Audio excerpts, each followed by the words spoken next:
Fala aí, turminha, beleza? O professor Tafarel aqui. Hoje nós iremos falar sobre três civilizações que viveram na região que a gente conhece como região do Oriente Médio.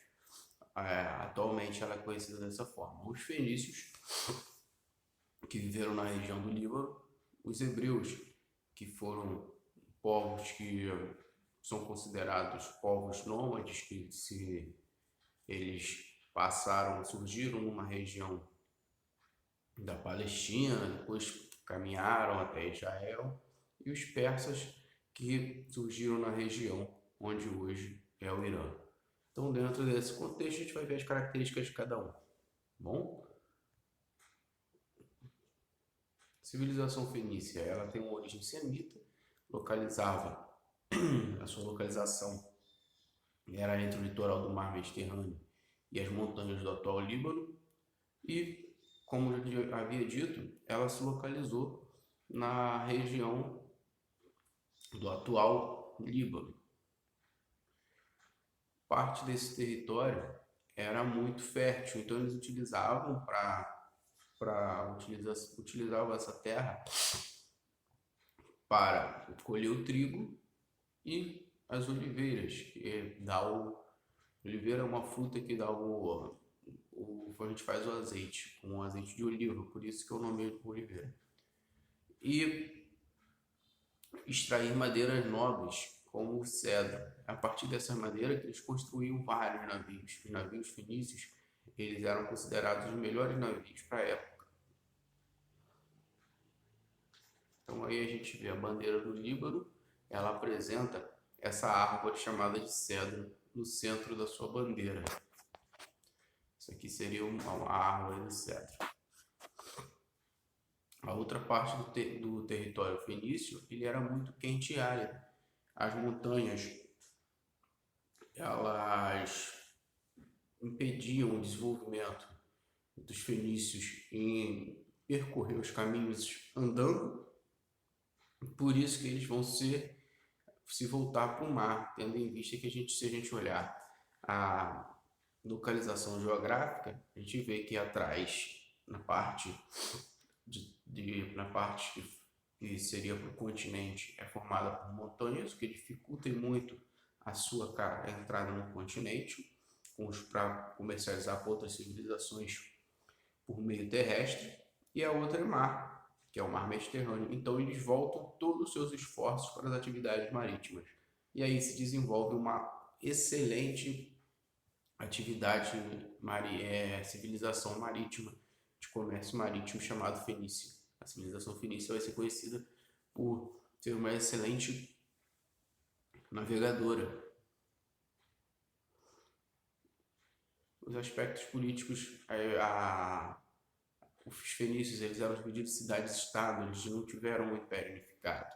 O seu isolamento geográfico, devido às montanhas, ele vai impedir que haja um império, que tenha um estado unificado.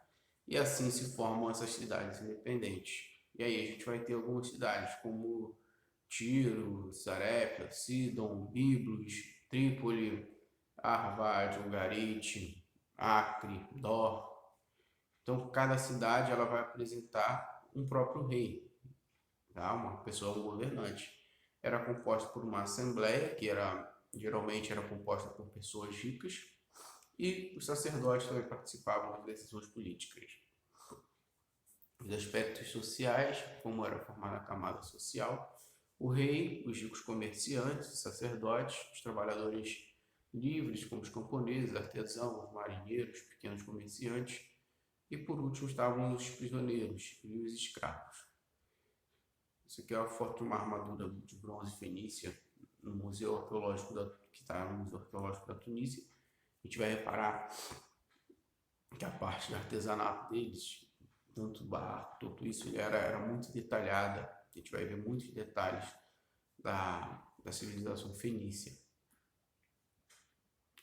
Os aspectos econômicos, o que vai favorecer que essa civilização se torne uma civilização voltada para o mar. O que favorece é o seguinte: ela tem uma localização geográfica muito boa, há uma abundância de cedro, aquela madeira que é excelente para a construção de navios, e a existência de bons portos naturais, o que vai favorecer o comércio marítimo. Então, essa madeira cedro, ela favorece muito a civilização fenícia porque ela é abundante em seu território e é a partir da extração dessa madeira que eles constroem vários navios. E além disso, a localização geográfica vai ser excelente, que é a saída para o mar Mediterrâneo, um mar que vai ser utilizado para o comércio, e a localização geográfica dela, que existia bons portos naturais, o que favoreceu o desenvolvimento dessa civilização. Aqui a gente vai olhar o artesanato, como eu havia dito para vocês, os aspectos econômicos, e o artesanato e o comércio era a principal forma de construção de negócios dessa sociedade. A gente vê aqui os vasos, como eles são bem detalhados, um busto ali também, uma moeda fenícia, gente, só para a gente ter uma noção de como eles tinham um desenvolvimento de arte. E aí a gente vê o artesanato, eles produziam joias, tecidos, perfumes, vidro, cerâmicas decoradas, armas, objetos de marfim. Os fenícios eles vão ser considerados, chamado pelos gregos, de púnicos. Por quê? Porque eles tinham, uma única civilização que tinha acesso a uma cor chamada púrpura, que a gente conhece hoje, uma tinta chamada púrpura. Por quê? Eles retiravam essa tinta de um molusco. Aí essa tinta era vendida, que era vendida com muito valor para os restantes do mundo antigo, que não tinha acesso a esse método. Então eles extraíam essa tinta desse molusco, e aí eles ficaram conhecidos como os púnicos pelos gregos, que essa palavra ela vai ser derivada da palavra fônix, que significa roxo, púrpura. Então essa é uma das características do povo fenício. E aí a gente vai olhar a civilização fenícia. Eles vão conseguir montar algumas colônias fora do seu território. A sua principal colônia vai ser Cartago, no norte da África. Essa colônia de Cartago, ela vai ser muito importante para a civilização fenícia, porque ela serve como ponto, como se fosse ponto de descanso. A gente vai olhar aqui, ó, essas colônias fenícias são as que estão verde no mapa, esses territórios fenícios.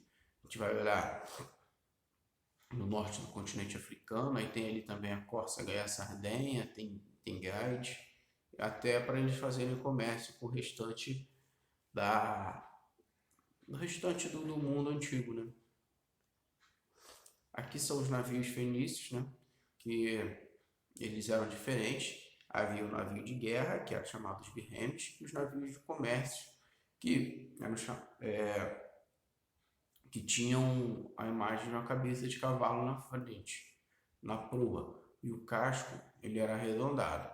Já o navio de guerra, eles eram utilizados para fugir de piratas e não para conquistar territórios.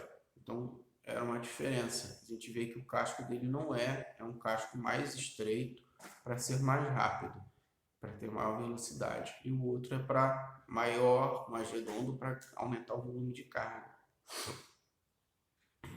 Isso aqui são só curiosidades a passar. Os aspectos culturais. Os fenícios eles eram politeístas, assim como a maioria das civilizações antigas. Eles sofreram alguma influência dos egípcios, que eles acreditavam também na vida após a morte, e chegaram a mumificar algumas pessoas importantes na política. Cada cidade-estado ela tinha seu deus. Esses deuses chamados de Baal e Baalat, senhor e senhora, porque era proibido pronunciar seus nomes.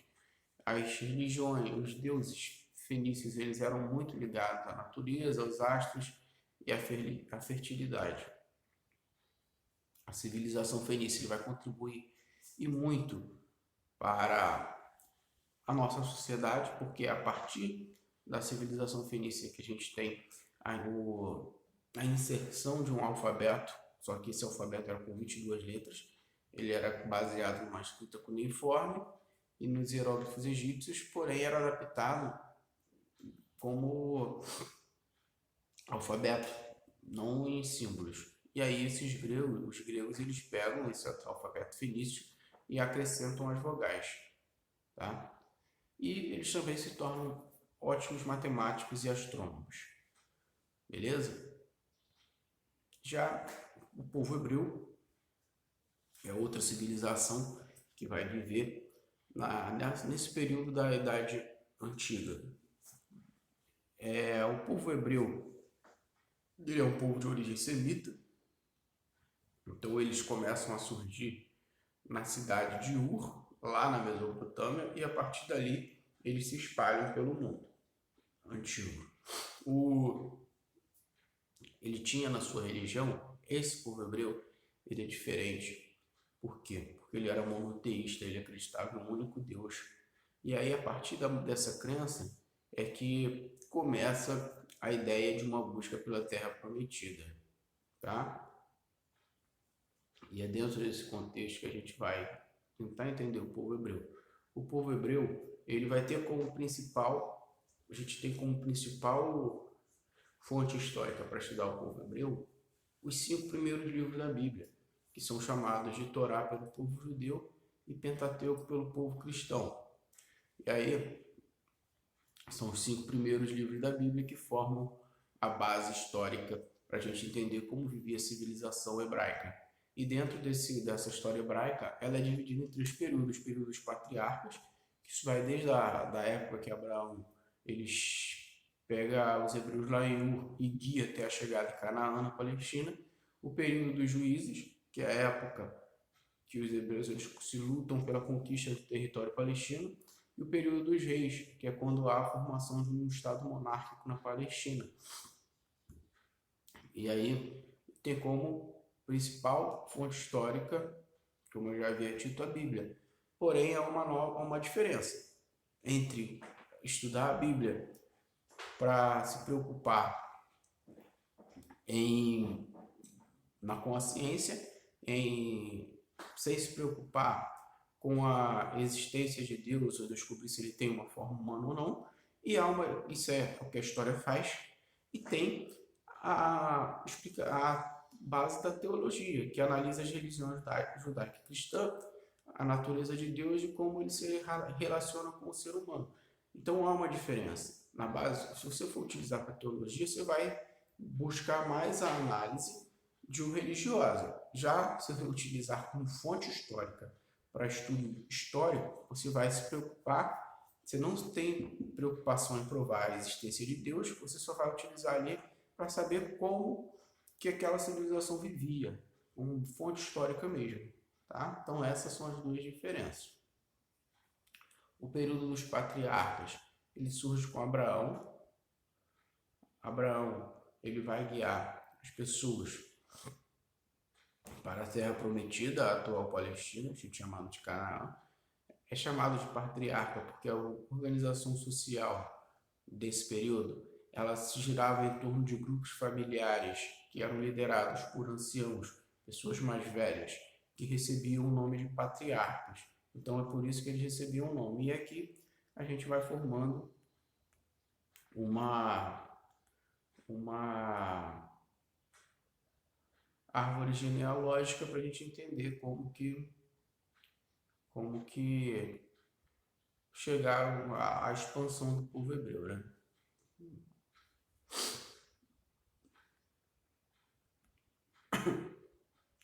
Os hebreus eles surgiram nessa região aqui da Mesopotâmia, as margens do rio Eufrates, chamada de Ur, e aí eles começam a caminhando para dentro da Mesopotâmia primeiro, até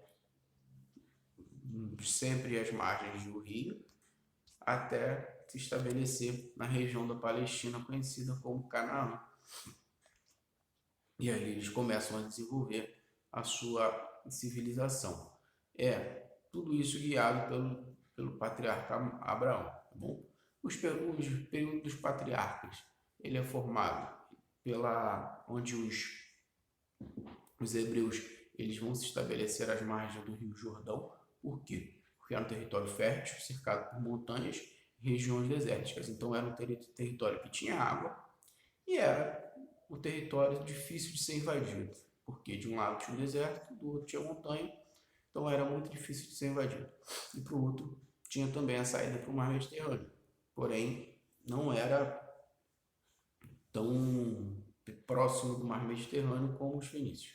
E aí, esse território ele vai gerar uma disputa muito grande entre vários povos, com os hebreus. E uma dessas disputas vão fazer com que os hebreus saiam daquele local. Porém, a sua economia era baseada no aspecto agropastoril. O que é isso? Na agricultura e no pastoreio de ovelhas. Eles produziam cereais como cereais para alimentação, uvas, vinhos, figos, azeites e azeitonas. A produção era coletiva e distribuída entre todos os grupos que se integravam àquela comunidade. Então não havia essa ideia de isso aqui é meu, isso aqui é do grupo e tudo que você produziu é para o grupo e para a produção daquela comunidade. E os motivos das migrações começam com os constantes conflitos com os cananeus, um período de seca prolongada, o que vai fazer com que os hebreus eles migrem para o Egito e lá eles são recebidos por José, também um hebreu que fazia parte de uma alta sociedade egípcia. E aqui a gente tem a imagem que é bem descrita na Bíblia no período do Êxodo, que é quando Moisés ele abre o Mar Vermelho, né, liderando a fuga dos hebreus da escravidão egípcia. Aqui a gente vai ver o caminho que ele percorre, saindo de Canaã, na Palestina, e chegando ao Egito. Depois eles retornam para a Palestina, tá bom?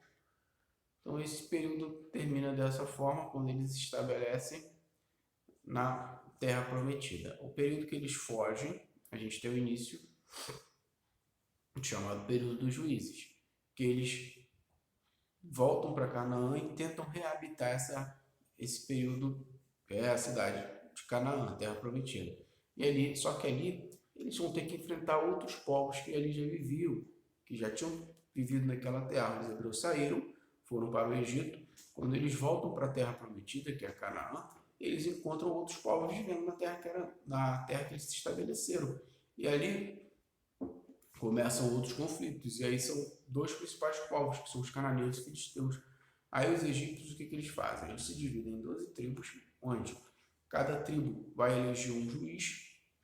Esse juiz vai ser o líder. Ele fica responsável pela resolução de conflitos dentro da sua comunidade e pela organização militar vai se organizar militarmente para evitar os ataques de povos vizinhos. Então, o juiz é responsável por isso. E aqui na imagem a gente vê a imagem de Sansão, que vai ser um dos juízes, que vai ser reconhecido pela sua força. E nessa imagem, agora aqui e o período dos juízes ele termina dessa forma. Então, o período dos juízes para que são os períodos dos juízes? Vamos caracterizar. Ele é dividido em 12 tribos. A civilização hebraica é dividida em 12 tribos. Cada juiz ele tem o poder de organizar a sua comunidade militarmente para evitar ataques de povos vizinhos. Já o período dos reis começa no século XI a.C. e a partir do momento que os hebreus percebem que eles se organizando unificando aquelas 12 tribos e elegendo um rei, fica mais fácil de se proteger de ataques inimigos, e a partir daí, como principalmente os filisteus, e a partir daí eles se unem e formam uma monarquia. Os juízes eles passam a ser substituídos pelos reis, que vai exercer uma maior autoridade sobre todas as tribos. O primeiro rei do povo hebreu foi Saul. Em seguida, o trono foi assumido por Davi, Davi reina do ano 1000 a.C. até 960 a.C. E aqui a gente tem aquela simbólica luta entre Davi e Golias, né? Davi pequenininho derrota Golias, um homem grande. Então, uma luta simbólica. E a partir daí, Davi ele ganha uma notoriedade muito grande. Só que esse hebreu, ele vai se dividir, o território hebreu ele vai ser dividido também em duas terras, tá? Mas isso a gente vai com calma. Só que o auge do poder monárquico de Israel, ele deu-se o reinado de Salomão. Salomão era filho de Davi, considerado um dos reis mais sábios daquele período. Ele foi considerado, ele foi reconhecido pela sua sabedoria. Então, ele constrói o primeiro templo de Jerusalém, onde ele teria guardado a Arca da Aliança com as tábuas dos 10 mandamentos. E a partir desse momento da morte de Salomão, o filho de Salomão que assume, Roboão, ele não vai ter o mesmo traquejo político do que seu pai. Ele não é tão sábio. Ele mantém uma política de altos impostos, o que vai levar com que a população ela se rebele contra a monarquia. E aí o território hebraico é dividido em dois, Israel e Judá. E a gente vai ter dois reinos dentro do território hebraico, que é o reino de Israel e o reino de Judá. O reino de Israel ele fica na parte norte e o reino de Judá na parte sul. Então o reino de Israel a parte amarela e Judá a parte verde. Tá legal? Que é a capital de cada território, Samaria e Jerusalém. O reino de Israel ficaram 10 tribos, parte desse reino que se manteve independente até 722 a.C., quando foi conquistado pelos assírios, liderados pelo rei Sargão II. A conquista assíria ocorreu cerca de 150 anos antes do povo de Judá ser enviado como escravo para a Babilônia. Então, esse povo de Judá, ele vai ser escravizado também naquele cativeiro da Babilônia que a gente teve aula lá na parte de Mesopotâmia. Já o reino de Judá, ele vai ser formado pela tribo de Judá, metade da tribo de Benjamim, e dentro desse, em 587 a.C., o reino de Judá ele foi conquistado pelo rei Nabucodonosor, e parte da população foi levada para a Babilônia. Esse episódio vai ser denominado como cativeiro da Babilônia, que a gente estudou dentro da nossa matéria de Mesopotâmia. Então, quando o rei babilônico Nabucodonosor invade o reino de Judá, ele captura esses povos hebreus, o povo hebreu, e escraviza no episódio chamado Cativeiro da Babilônia. Quando o Sargão II expulsou a população para os territórios assírios, ele levou os estrangeiros para as terras do reino de Israel. Em Israel ocorreu uma miscigenação, o que vai gerar alguns conflitos entre Israel e Judá. Então, miscigenação é a mistura, tá, gente? De diferentes grupos étnicos.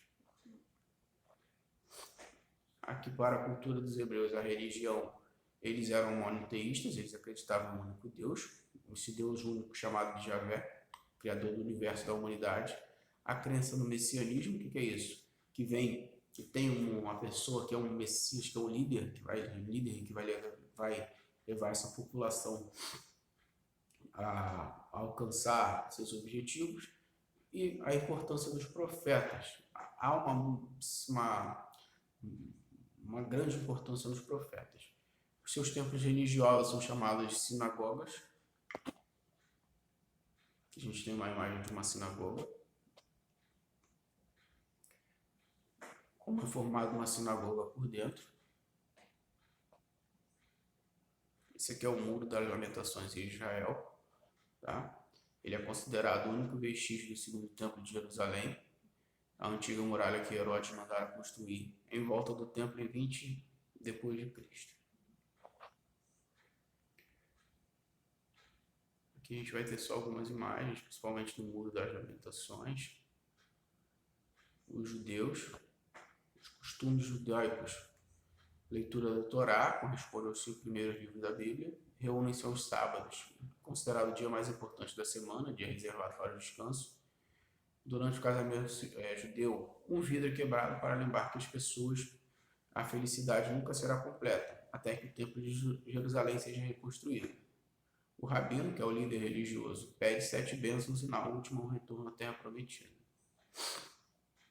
Eles costumam usar o kippá, que representa, que é aquele chapéuzinho, representa o fato que Deus está acima de tudo e que ele acompanha e protege os judeus em todos os lugares. O peiote, que é esse chapéu aí, designa, é o cachinho de cabelo, designa o chapéu com cacho de cabelo lateral, característico dos judeus ortodoxos que cumprem este mandamento devido à ordenança de não raspar os lados da cabeça. O manto listrado, usado pelos homens em orações matinais, serve para que todos nas sinagogas sejam vistos sem distinção. Isso aqui são alguns símbolos judaicos, a menor é um candelabro de 7 braços, a estrela de Davi, o Amsá, que é a mão de Deus. E aí a gente entra nos persas, que é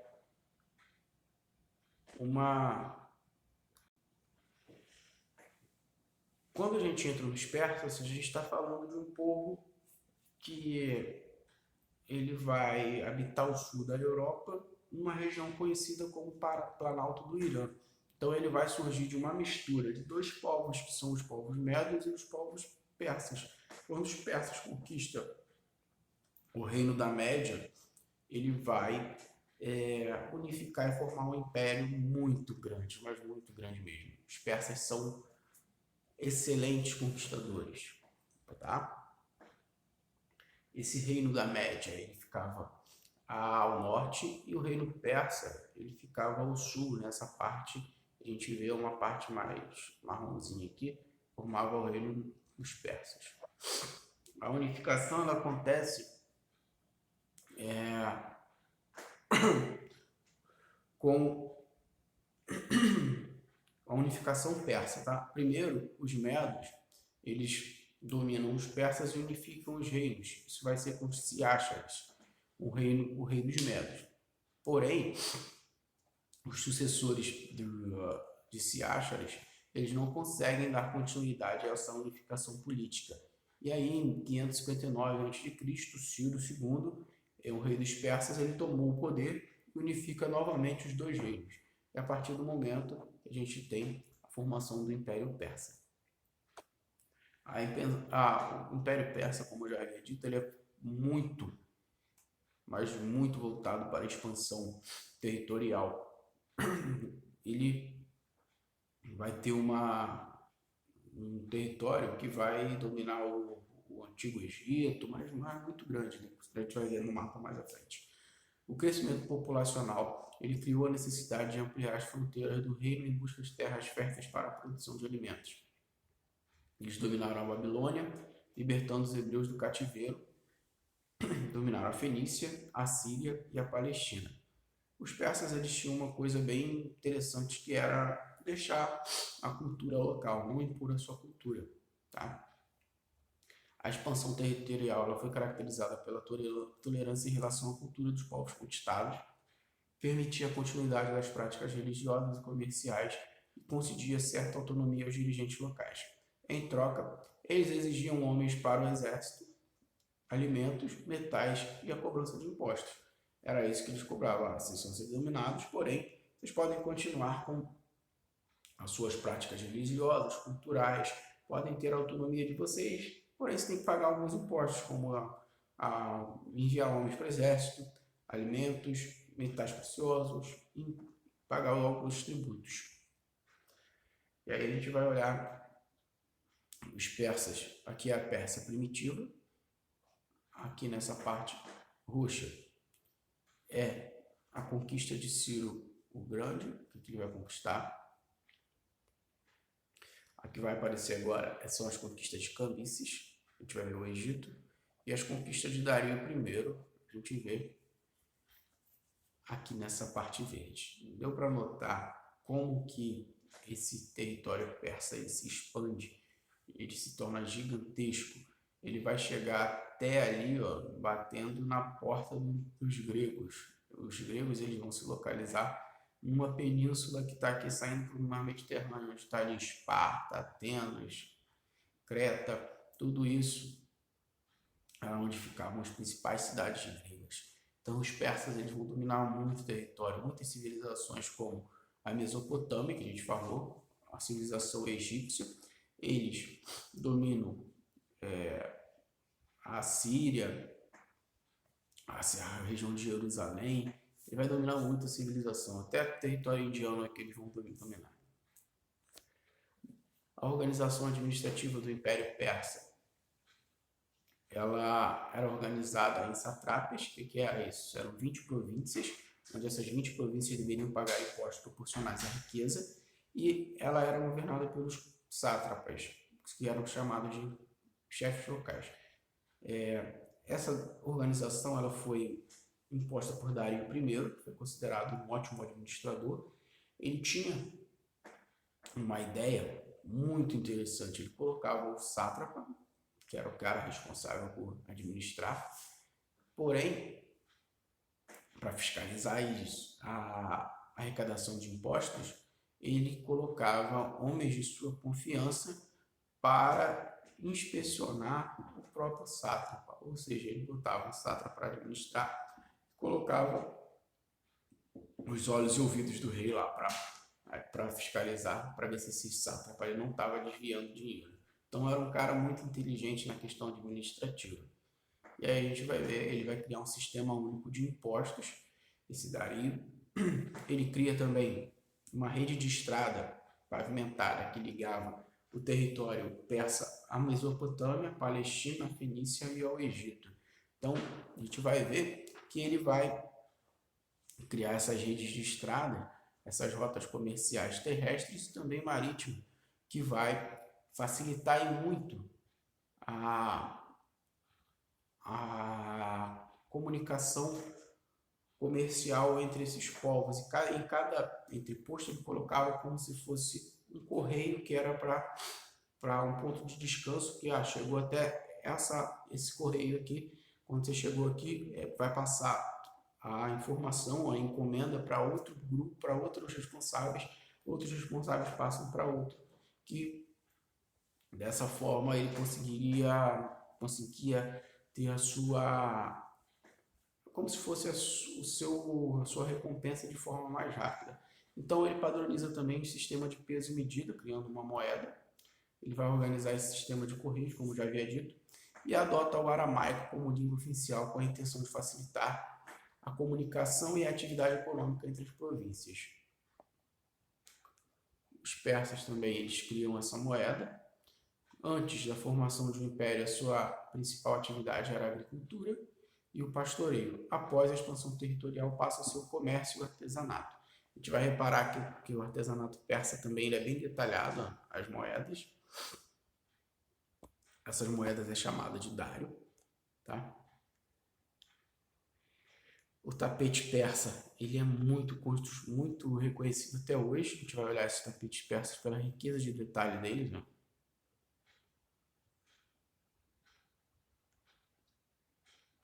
A religião e cultura.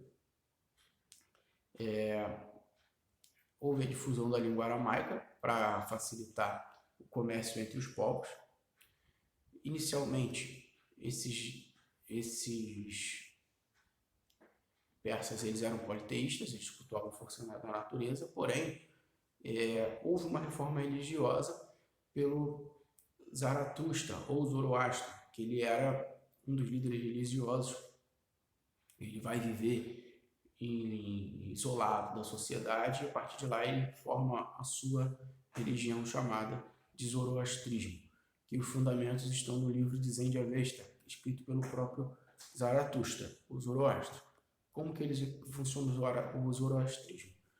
O universo ele é regido por dois deuses, Ormuz, que é o deus do bem, que é representado pelo fogo, e Ahriman, que é o deus do mal, representado por uma serpente. O conflito entre esses deuses representaria a luta entre bem e mal. E eles também acreditam no juízo final, acreditam no paraíso, acreditam na vinda de um Messias. Algumas características da religião persa são encontradas em outras religiões, como o judaísmo, o cristianismo e o islamismo. Esse aqui seria o Faraó, uma representação da alma humana antes do nascimento e depois da morte. É um dos símbolos do zoroastrismo. E aqui são as referências que foram utilizadas para construir esse slide. Tá legal? Espero que vocês tenham gostado.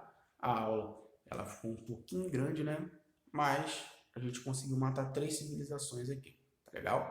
Tchau, tchau. Até a próxima aula e fiquem bem.